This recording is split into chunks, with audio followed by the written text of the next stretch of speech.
Okay, folks, this is Book Talk with Corbin, and today we are talking about the Louisville Defender in particular and black newspapers in general. Now, as many of you know, Louisville Defender was started in 1993. It is a well-respected, much-needed, venerable newspaper, black newspaper. I believe Yvonne Bach is the senior editor. I am a proud subscriber to the Louisville Defender. I urge everyone, regardless of the color of your skin, to buy the Louisville Defender. I urge everyone, regardless of the color of your skin, to subscribe to the Louisville Defender. Actually, it'd probably be best if you subscribe to it. I pray that the Louisville Defender subscription numbers doubles within the next 12 months. That's my prayer. It's an important paper. But here is one thing I say about the Defender. I oftentimes find that it's sort of like a left-leaning newspaper as far as its editorial is concerned and as far as the stories that it covers and the way it covers those stories. And you know what, folks? That's okay, because you see that with the Courier-Journal. Courier-Journal is basically a left-wing extremist rag. It's not the type of great newspaper it used to be back in my day. And it's just, and the Louisville Defender hasn't gotten that bad, thank God. Mr. Leslie, I think he's done a good job in trying to create some balance there within the Defender. So, for example, I'm specifically talking about the issue February 16, 2023, looking at the editorial section. And it has here community forum, and they have here an editorial they published by Larry Elder. Now, as you know, many of you know, Larry Elder is a leading conservative voice, thinker, scholar throughout the country. And I've noticed that the Defender has been publishing his editorials of late. And I think that's fantastic. I think that's good. And I applaud Mr. Leslie for that. And he has here in that same issue, Can America End Racism? And let me just read some excerpts from this. I'm just picking and choosing some things here. Again, I would urge you to become a subscriber to the Louisville Defender and try to get a hold of this back issue. You can contact their office. And the back issue is February 16, 2023. And so it says here, this is really the second paragraph. Therefore, the question to resolve, is America a racist nation or just racist individuals, many of whom are in high-profile public positions of power? Okay. First of all, folks, let me tell you something. It's utopian for any society to talk about ending racism or racial prejudice. That's just flat out utopian. And people who strive for utopian societies are very dangerous individuals.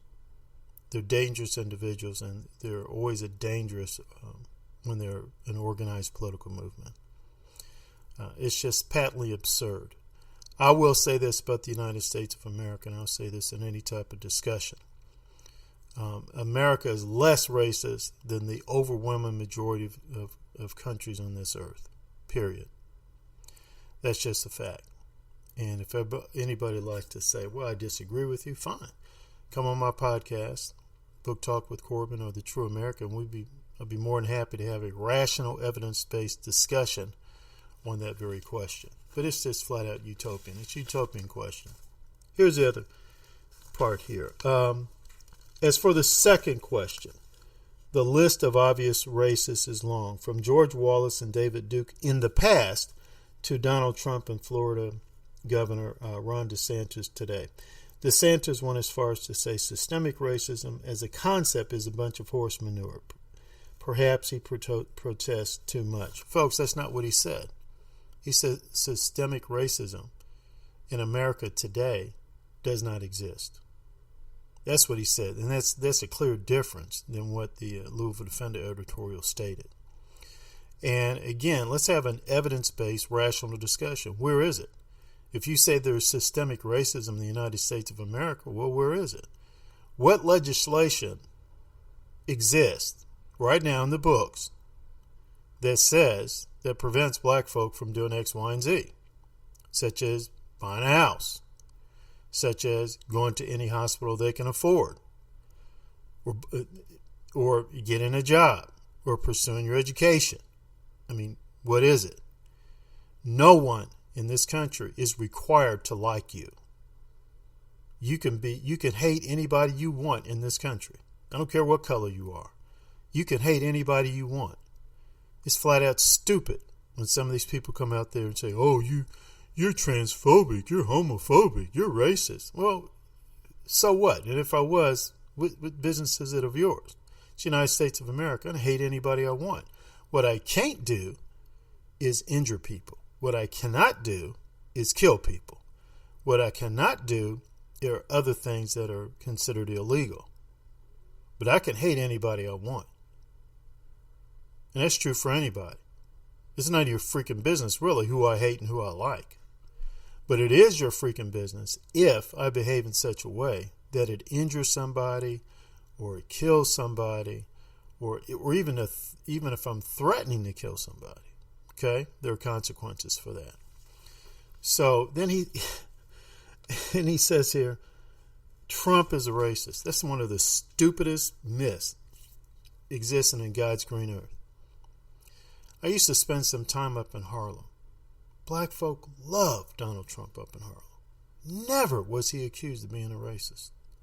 Now, when this Central Park jogger thing happened, where they claimed these 5 young men raped this white woman, man, everybody, a good many people on both sides thought they did it. Others thought they didn't do it. Some thought they did do it. But even, do your research on this, even those Central Park joggers who are accused of rape, even their family members thought they had done it. Okay? Even their family members had thought they had done it. Not all their family members, but some of them. So this whole talk about, Donald Trump's right. Man, shut up. It's a lie. Show me your evidence. Bring it out there. And I'll say the same thing about DeSantis, too. Show me. Just accusing somebody of something is not good enough. Now I know we got a lot of black male thought leaders right now who are emotion driven. They're not really, to some degree, almost not capable of engaging in rational, evidence-based discussions. And that is a crying shame, because black male political thought has always had that. We've always been there.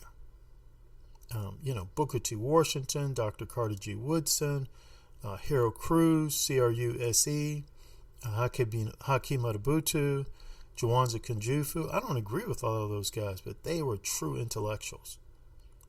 Today you've got the late Dr. Walter Williams, Dr. Thomas Sowell, Jason Riley.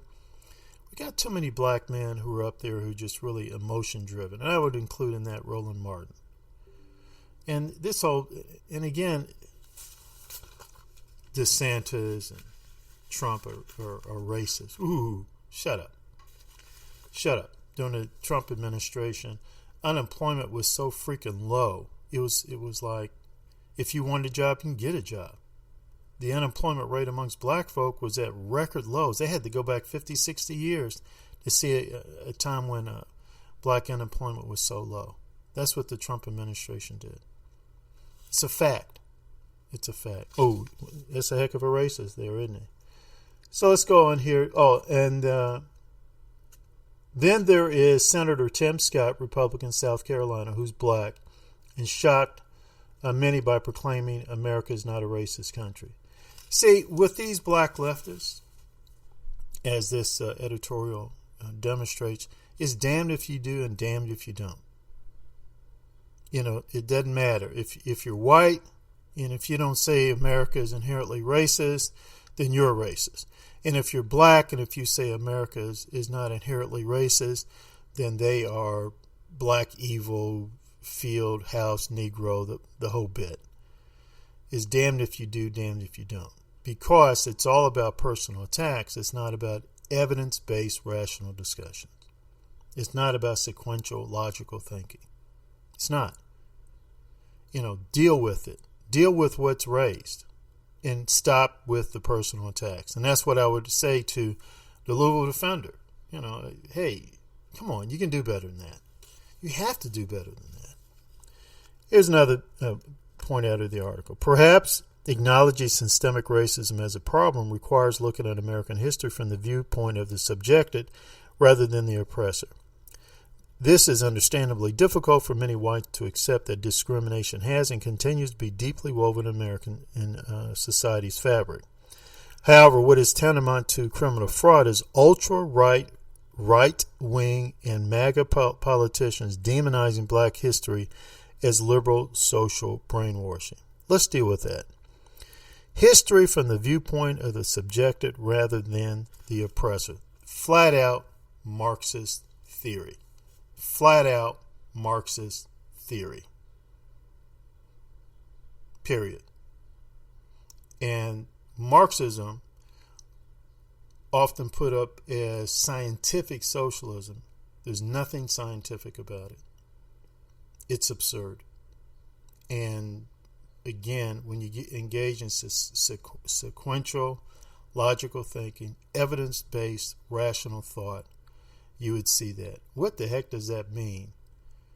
Viewing history from the perspective of the subjective. That's Marxist thinking. Period. That's critical race theory, by the way, too. I mean, that's all that is. That nonsense right there. This is understandably difficult for many whites to accept that discrimination has and continues to be deeply woven into society's fabric. That's an absurd position. Flat out absurd position. What many white Americans are simply saying, yes, that did, slavery did happen, Jim Crow, etc., and yes, it was wrong, but I'm not going to, as a white person, I don't think I have to suffer for the sins of my fathers. And other white folks are saying, look, my fathers came over here with next to nothing from Ireland or this country or that country. Shoot, they weren't in any position to discriminate against anybody. They were barely able to keep clothes on their back and a roof over their head and food in their stomach. So why are you calling me the oppressor? That's where a lot of white folks are thinking.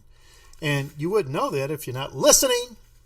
If you're not listening, I haven't met a white conservative scholar to date who denies the history of slavery, Jim Crow in the United States. As a matter of fact, many of them I've met, like David Horowitz. Go to my website, Book Talk with Corbin. David Horowitz, he's the leading conservative scholar. He worked with the Black Panther Party. He raised money for the Black Panther Party. Are you serious? He can teach any black person a lot about black history. He was there. He was working with the Panthers. Mitch McConnell.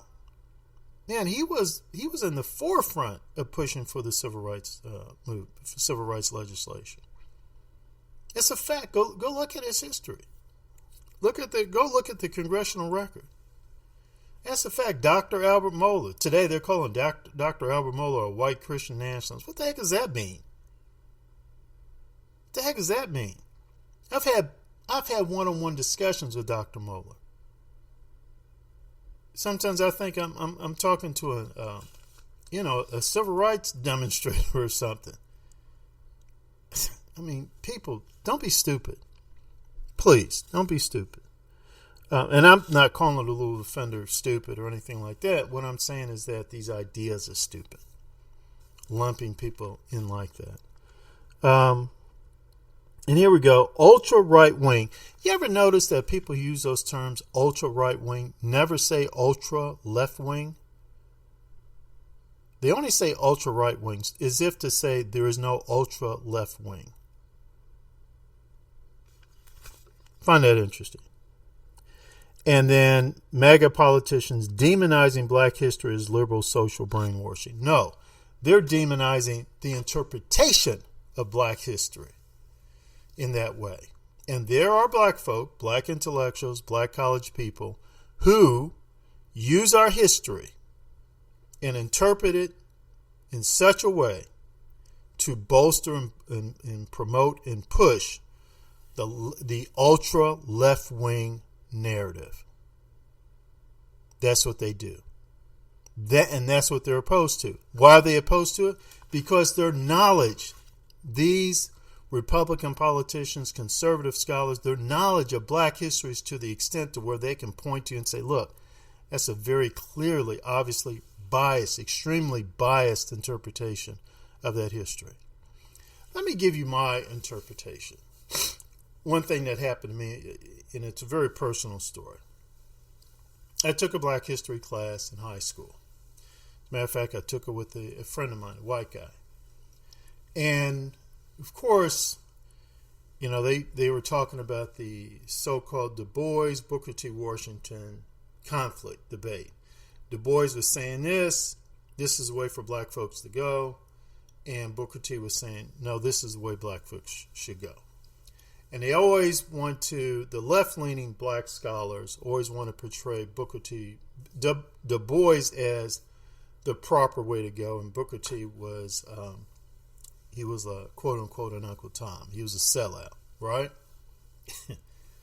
When I did more, later in life, when I did more research and reading about Booker T, come find out, even Dr. Henry Clark, who by no stretch of the imagination could be put up as anything like a so-called sellout, he said, no, people got it wrong about Booker T. Behind closed doors, he was doing all sorts of stuff in the way of funding civil rights legislation and attacks in the trying to push the rights of black folk in the judicial area. Also, Booker T was helping black folks get jobs. Booker T established a university that still exists today. How many universities did Du Bois establish? And where are they today? Hello, I'll wait. No, look, I can't wait too long. My Social Security check would be here. Du Bois not one time started a black school. Not once. I think he was Harvard's first black graduate. So somebody that intelligent, you mean to tell me he couldn't have started a school for black folk? Not once. Booker T not only established Tuskegee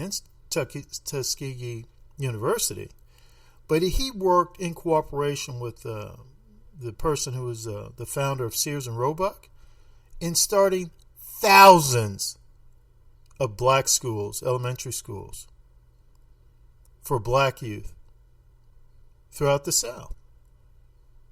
So, on one hand, we have Mr. Harvard University, who somehow or another was never able to start any school for black folk. And yet, on the other hand, we have a person who was an actual slave for the first 9-10 years of his life, didn't have any high level of formal education like a Harvard University, and he was able to establish thousands of schools and a university that exists to this day. I'm sorry.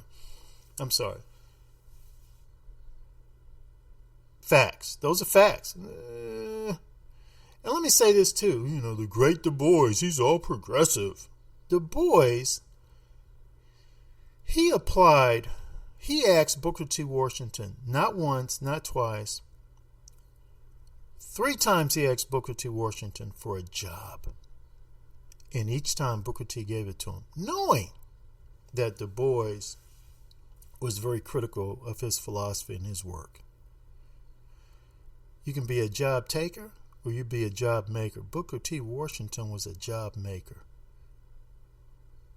How many, in what time was Du Bois ever in that position where he was able to offer black folk jobs, employment opportunities, or train black folks on how to do for self, train black folks on how to be entrepreneurs, how to get a trade. So I say all that to say this. Folks, there is a left-leaning interpretation of our history as a people. And that is what Republican politicians, I don't care if they're wearing a MAGA hat or they're not wearing a MAGA hat, that's what they're opposing. And I can understand that, and I'm sorry, I agree with that. Because really, as black folk, as black families, black churches, synagogues, mosques, fraternities, sororities, we should teach our own. We should teach the history in a way, if you believe our history is not being taught to black youth, then you do it. All these educated Negroes running around here, and y'all Negroes can't do that? Got all these educated Negroes around here. Some of you are tenured professors. You can't do that? Dr. Umar Johnson, the Prince of Pan-Africanism, he's doing it. There are other independent black schools throughout this country. They're doing it. Why do you keep saying, oh, Donald Trump and DeSantis, oh, George Wallace, oh, they're racist. And yet you still go to these people and say, here, educate my child. Yet you still go to these people and say, here's what, I want my child educated in this way, and you guys are opposed to it. I'm sorry, isn't that a little stupid? Because I want to tell you something. You ain't seen the Nation of Islam doing that. Nation of Islam is not begging anybody to educate their children but themselves. They put that responsibility on themselves. You go listen to these crazy Amish out here. Man, them white folks, they're not begging anybody to educate their children the way they think their children should be educated. They're doing it themselves. Now, if the Nation of Islam can do it, if the Amish can do it, why can't black folk as a collective, why can't we do it? Start your own schools, you can do homeschooling, you can do homeschool collectives, or you can just simply say, hey, guy, you go to public school, but, here when we're in the house together, doing chores or sharing meals or whatever, I'm going to teach you about the history of our folk, starting with the history of your own family. My father taught me, showed me the freed papers a great aunt in the family had. These are her free papers. Man, that really brought slavery alive to me. Teach your own. Here's the last thing I want to say here. Given that assessment, eliminating racism in America would seem to be virtually impossible. Let me say this again. It's utopian. It's utopian to say that about any society. It's utopian to say that about any society. But it's not utopian to say America's one of the least racist countries in the United States of America. It's also why in the devil do we keep having so many of our folk, particularly black male thought leaders, constantly whining about what the white man ain't doing for you. Constantly whining about how much the white man owes you. One hand, you're talking about the evil white man. The evil white man. Every white person is evil to you. Trump and DeSantis, whoever. He's a racist.